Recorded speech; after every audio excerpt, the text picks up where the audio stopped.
नमस्कार, मैं अफजल। आप देख रहे हैं online news India. Kangana Ranaut पर पश्चिम बंगाल में हिंसा भड़काने के मामले में एफआईआर दर्ज हो चुका है और वो कभी भी गिरफ्तार हो सकती है। ममता बनर्जी ने मुख्यमंत्री पद की शपथ लेते ही एक साफ लफ्जों में कहा था कि जो भी हिंसा भड़काने की कोशिश करेगा, नफरत फैलाएगा, उसे बख्शा नहीं जाएगा, छोड़ा नहीं जाएगा, उसे सीधे हवालात में डाला जाएगा। और ममता बनर्जी पर जिस तरह से कंगना रनौत टूट पड़ी है, हमलावर हो चुकी है, ममता बनर्जी को क्या बता रही हैं? खून की प्यासी राक्षसी। जी हाँ, जिसको लेकर एफआईआर दर्ज किया है टीएमसी के प्रवक्ता रिजू दत्ता ने कोलकाता के उल्टा डांगा में। हम पूरी कहानी विस्तार से बताएंगे, लेकिन पहले ये बता दें कि 2 मई के बाद जिस तरीके से ममता बनर्जी की पार्टी को बहुमत मिला, प्रचंड बहुमत, और बीजेपी की करारी हार हुई, उसके बाद से कंगना रनौत बौखलाई हुई नजर आ रही है। कभी वो पश्चिम बंगाल की तुलना कश्मीर से कर रही हैं, तो ममता बनर्जी के जीत के पीछे रोहिंग्या और बांग्लादेशियों का हाथ बता रही है, और ये तक कह दे रही है कि वहां पे नरसंहार हो रहा है, हिंदुओं का लिंचिंग हो रहा है, नरसंहार हो रहा है। मोदी जी, आप 2000 वाला अपना रूप दिखाइए। वही 2002 में जो जिस तरह से गुजरात में दंगा हुआ था, नरसंहार हुआ था, मोदी जी खुद बचते हैं उससे। भारतीय जनता पार्टी के नेता खुद पल्ला झाड़ते हैं कि मोदी जी का कोई हाथ नहीं, और कंगना ये कह रही कि मोदी जी का हाथ था। जी हाँ, वो कह रहे कि इस गुंडाई को रोकने के लिए उससे बड़ी गुंडाई की जरूरत है, और 2000 वाला आप अपना रूप दिखाइए। जिसके बाद बीजेपी के नेता खुद बौखला गए, और बीजेपी के नेता, जिस बीजेपी की दलाली करती हैं कंगना रनौत, चापलूसी करती है, वही बीजेपी के नेता आप कंगना रनौत को मूर्ख औरत तक बता रहे हैं। आज हम पूरी कहानी विस्तार से दिखाएंगे, समझाएंगे। ये कंगना रनौत ऐसा नहीं कि पहली बार इन्होंने पश्चिम बंगाल को ये कह दिया कि ये कश्मीर, नया कश्मीर बन रहा है भारत में, बल्कि ये मुंबई को भी पीओके बता चुकी है, जिसके बाद से कई सेलिब्रिटीज सामने आए थे और कंगना रनौत को खुले शब्दों में चिताया था कि यही मुंबई है जहां से लाखों लोग अपना जीवन यापन करते हैं और अपनी जिंदगी बनाने के लिए आते हैं। बहरहाल, पहले हम बात करते हैं कि पश्चिम बंगाल में जो कंगना रनौत पर एफआईआर दर्ज हुआ है। एफआईआर दर्ज कराया है टीएमसी के प्रवक्ता हैं रिजू दत्ता। उन्होंने लिखा एफआईआर दर्ज करते हुए, I have filed an FIR against mister Kangana Ranaut for spreading hate propaganda to incite communal violence in Bengal and destroying the image of our honorable CM Mamata Banerjee, she shared from her official Instagram। मतलब ये लिखते हैं कि मैंने FIR दर्ज किया है जिस तरीके से जो बंगाल में हिंसा भड़काने की कोशिश की, और हमारी जो मुख्यमंत्री हैं honourable chief minister Mamata Banerjee, उनकी छवि को भी इन्होंने दागदार किया है। और इस तरह से इसके बाद एफआईआर दर्ज होने के बाद कंगना रनौत सामने आती है, और कंगना रनौत कितनी बेहूदगी के साथ उन्होंने ये लिखा है, आप जरा और देखिए कंगना रनौत कितनी बेशर्मी पे उतर आई है। कंगना रनौत ने इस एफआईआर की कॉपी को शेयर करते हुए अपने इंस्टाग्राम पे शेयर किया। उसमें लिखा, blood thirsty monster Mamata trying to silence me with her power. जी हाँ, ये लिखती हैं कि राक्षसी खून की प्यासी ममता बनर्जी अपनी ताकत का इस्तेमाल कर हमें चुप करना चाहती हैं। आप एक मुख्यमंत्री को कैसे शब्दों से ये नवाज रही हैं, क्या आप कल्पना कर सकते हैं? ये एक पब्लिक फिगर है, ये एक्ट्रेस है, और एक महिला के बारे में ये क्या कह रहे हैं कि राक्षसी, वो भी जिसको बंगाल की जनता ने चुना और इतना बड़ा मैंडेट दिया, उसके लिए ये शब्द कहना।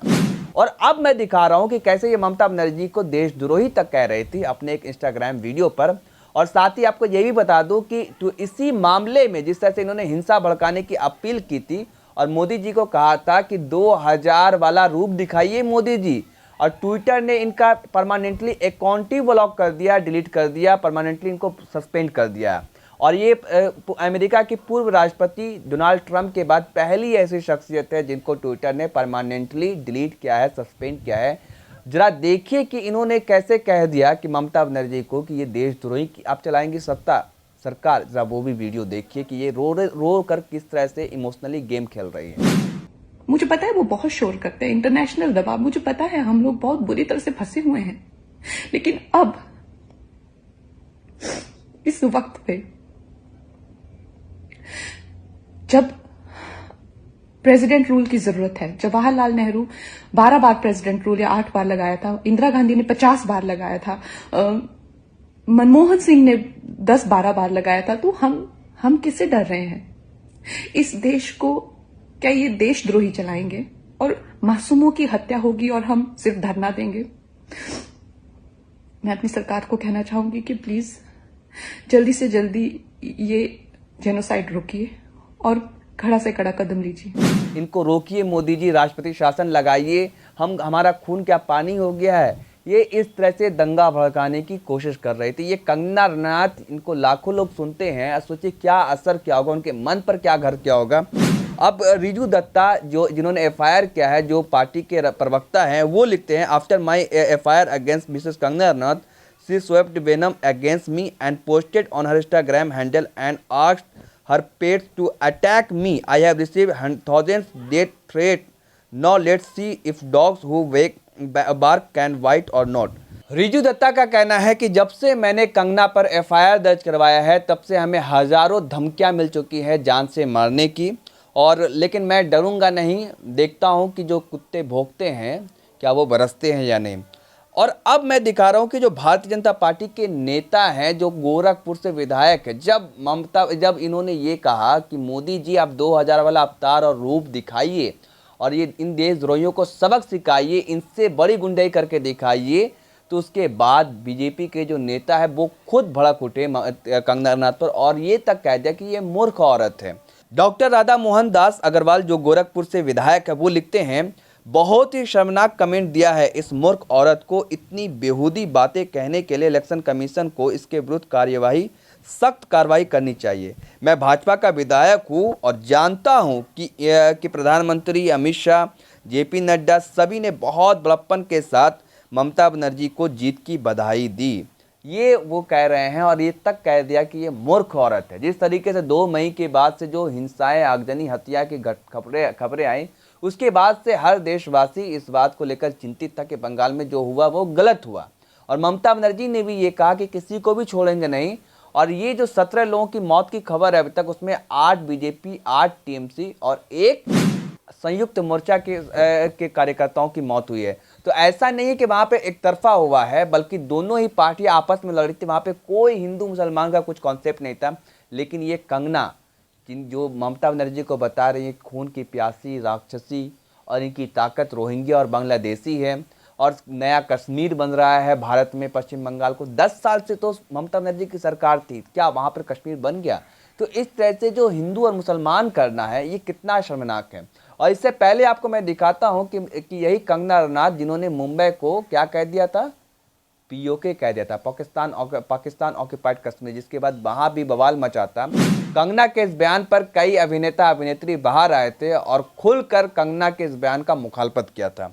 सोनू सूद अपने ट्विटर हैंडल पर लिखते हैं, मुंबई यह शहर तकदीरें बदलता है, सलाम करोगे तो सलामी मिलेगी। भाई रितेश देशमुख लिखते हैं, मुंबई हिंदुस्तान है। जी हाँ, ये बातें लिखी गई थी और कई जो संजय राउत है जिन्होंने इनके ऑफिस तक को तोड़वा दिया था, जो उसकी भी आलोचना हुई थी। तो ये महिला जो खुद को कहती है कि मैं सेलिब्रिटीज़ हूँ, वो सेलिब्रिटीज क्या कोई एक धर्म का होता है, किसी एक धर्म की बात करता है, या किसी एक पार्टी की होना एक अलग बात है। लेकिन इस तरीके से एक महिला मुख्यमंत्री को देशद्रोही बताना, राक्षस बताना, खून की प्यासी बताना, और एक प्रदेश जिस प्रदेश ने इतना बड़ा मैंडेट दिया, उस प्रदेश को ये कह देना कि अब कश्मीर बन जाएगा, ये कहाँ का मामला है। इसी को लेकर इनके खिलाफ एफआईआर दर्ज हुआ है, इन पर मुकदमे दर्ज हुए हैं और ये कभी भी गिरफ्तार हो सकती है, क्योंकि ममता बनर्जी ने साफ साफ कहा है कि किसी को भी हम नहीं छोड़ेंगे जो भी इस तरीके से भड़का रहा है, और हम छोड़ेंगे नहीं जो मेरे प्रदेश का छवि खराब करने की कोशिश कर रहा है। आपको कैसा लगा ये वीडियो और आप क्या चाहते हैं, आप कमेंट कर ज़रूर बताइएगा और शेयर ज़रूर कीजिए, ताकि लोगों तक ये खबर पहुंच सके कि जो ये गंदी हरकत कर रही है, ये गंदी चाल चल रही है और आपदा को अवसर में बदलने की कोशिश कर रही है, कि जिस तरह से बीजेपी को हार मिली है, अब हिंदू मुसलमान करके ममता बनर्जी की छवि को खराब किया जाए और नया रास्ता तलाशा जाए। तो ये इनकी एक मंशा, इनका एक मंशा है, इस मंशा को बेनकाब कीजिए। धन्यवाद। इस खबर को अभी लाइक करें, शेयर करें, अभी चैनल को सब्सक्राइब करें और घंटी जरूर दबाएं।